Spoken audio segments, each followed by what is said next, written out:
একসময়ের রাজনৈতিক ক্ষমতার কেন্দ্রবিন্দু গত 4 মাস আগেও যেখানে প্রবেশ করতে লবিং করতে হতো, এখন প্রবেশ করা তো দূরের কথা, দুর্গন্ধে এর সামনে দিয়ে হেঁটে পার হওয়া যেন দুষ্কর। রাজধানীর গুলিস্তানে অবস্থিত আওয়ামী লীগের কেন্দ্রীয় কার্যালয় সম্বন্ধে এভাবেই বলেছিলেন ওই এলাকার মানুষ। আওয়ামী লীগের কেন্দ্রীয় কার্যালয় আর আগের পরিবেশ নেই।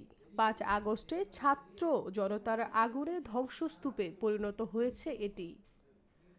এখন কার্যালয়টি অপরাধ কর্মের অভয়ারণ্যে পরিণত হয়েছে।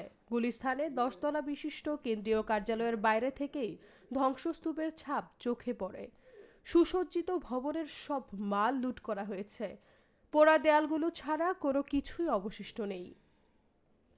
স্টিলের তৈরি নামফলকগুলোও খুলে নিয়ে গেছে। লুটপাটের পরে পুড়িয়ে দেওয়া হয়েছে পূর্ব পাশের ভবনটিও। জানা যায় 5 আগস্টের পর থেকে আওয়ামী লীগের কেন্দ্রীয় কার্যালয়টি অরক্ষিত। দলের কোনো নেতাকর্মী আর কার্যালয়ে আসেন না। ফলে মাদক সেবী সহ ছিন্নমূলের অনেকেই সেখানে অবাধ প্রবেশ করেন। কার্যালয়টির নিচতলা পরিণত হয়েছে গণশৌচাগারে। ভবনে অবস্থান করা কয়েক ব্যক্তি জানান তারা ওই এলাকায় রিক্সা চালান। পরিশ্রান্ত হলে ভবনের উপরের কোনো তলায় এসে বিশ্রাম নেন। মাঝে মধ্যে খেলাধুলা করেন।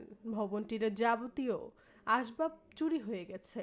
এখনও ভবনটির বিভিন্ন অংশের রড কেটে নিয়ে যাচ্ছে কেউ কেউ। কিছু মানুষ ভবনটিতে নিয়মিত মাদক সেবন করে বলেও জানা গেছে। কেউ বলেন আওয়ামী লীগ যেমন কর্ম করেছে ঠিক তেমন ফল ভোগ করছে।